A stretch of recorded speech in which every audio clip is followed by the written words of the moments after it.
Hello again, friends, and welcome to another edition of If This Car Could Talk. Today we'll be doing a full dive into the exciting 1965 Mercury full-size line.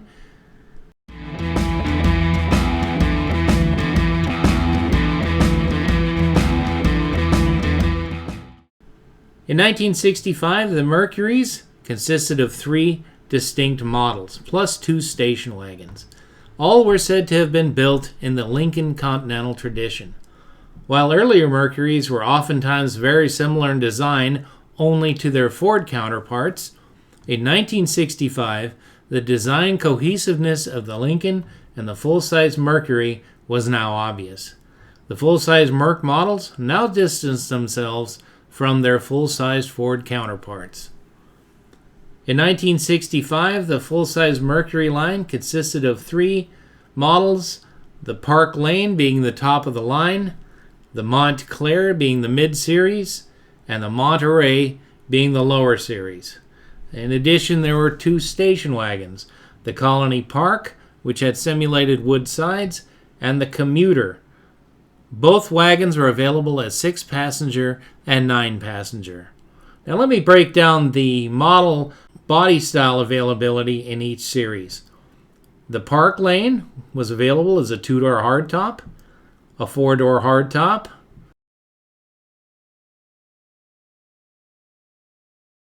a 2-door convertible, and a 4-door sedan breezeway window. That's a window in the back that's slanted and with a power switch on all three series could be lowered and raised as high or as low as you wanted, offering fresh air circulation throughout the entire vehicle. In the Montclair series, there was a 2-door hardtop, a 4-door hardtop, and a 4-door sedan breezeway. In the Monterey series, there was a 2-door hardtop, a 4-door hardtop, a 2-door convertible, a 2-door sedan, a 4-door sedan, and a 4-door sedan breezeway. 15 models in all, plus some sub-series and other options you could order as well, such as bucket seats and consoles for some of the Park Lane 2-door models. In all, there were a total of 181,699 full-size Mercurys sold for the 1965 model year. Now, all these cars were similar to Ford's in only a few ways, and that was mostly under the skin. The wheelbase on all Ford full-size models was 119 inches. That's the passenger cars and the wagons.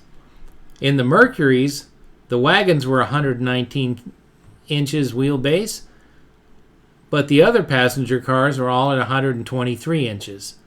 The Mercs had a better ride, and full-size cars from Ford and Mercury now had completely redesigned suspensions. In the front, they had what is called a compliance strut design, and in the rear, the leaf springs were replaced by coil springs. The Lincoln Continental still used their standard front suspension design and rear leaf springs because of their signature rides that their customers expected. Now let's talk about engines for just a second. The Mercury, depending on the model, came standard with certain engines and transmissions, and it's just too much to go into here, but let me say that the 390 was the smallest engine you could get. They had a 390 2-barrel rated at 250 horsepower. They had a 390 2-barrel rated at 266 horsepower. The difference there would be the cam and the carburation and maybe the exhaust. But there's a 16-point difference in horsepower rating between the 390 2-barrels. Then you had the Super 390 V8, which was 300 horsepower. In Ford, they called that the Thunderbird Special. You also had a Police Interceptor 390 available in some of these Mercurys. and that was rated at 330 horsepower. And then you got the big daddy of them all, the Super 427 V8, only available in two 4-barrel carb versions at 425 horsepower. Now there were different transmissions available, depending on model and engine, of course. First, there was a 3-speed manual standard transmission. Then there was a 4-speed manual transmission. And then you had the 3-speed Mercury, which was essentially a cruise-o-matic transmission with just a marketing name change. Now all wheels were 15-inch in diameter, and all the brakes were drum brakes at all 4 corners. And they were a larger capacity drum brake, especially on the wagons. And you could get power assist, but there were no disc brakes offered in the full-size Mercury until 1966. Now, exterior colors, you had 17 solid color choices and 26 optional two-tone color combinations. On the interiors, you had 23 different combinations between models and the materials and the colors and the seating capacity and so forth.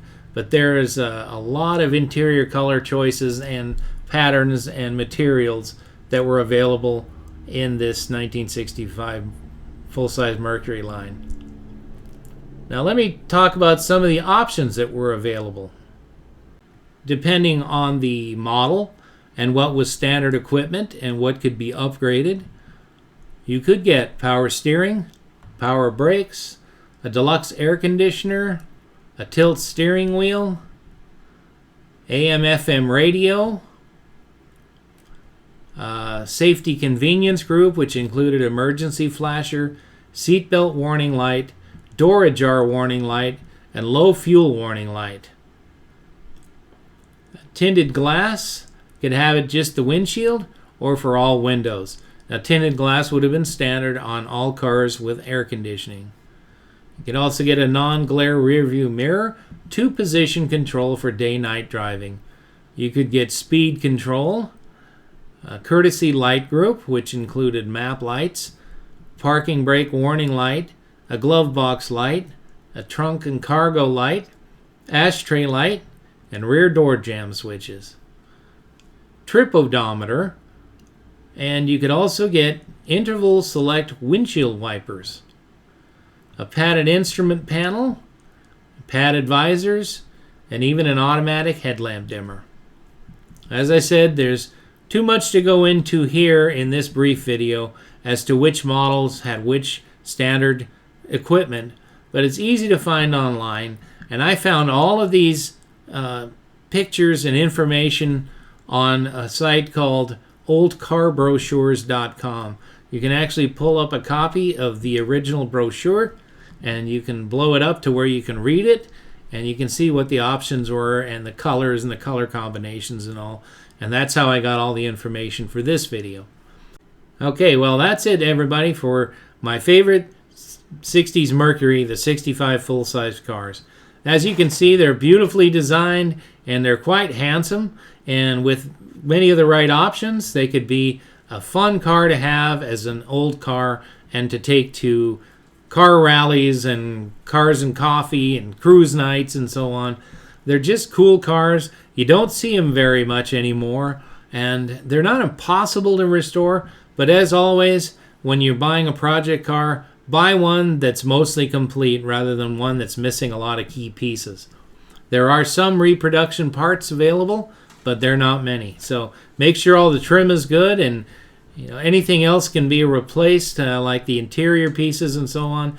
But these cars are a challenge to do, but when they're done, if you take them to a show, even a big show, you rarely see them.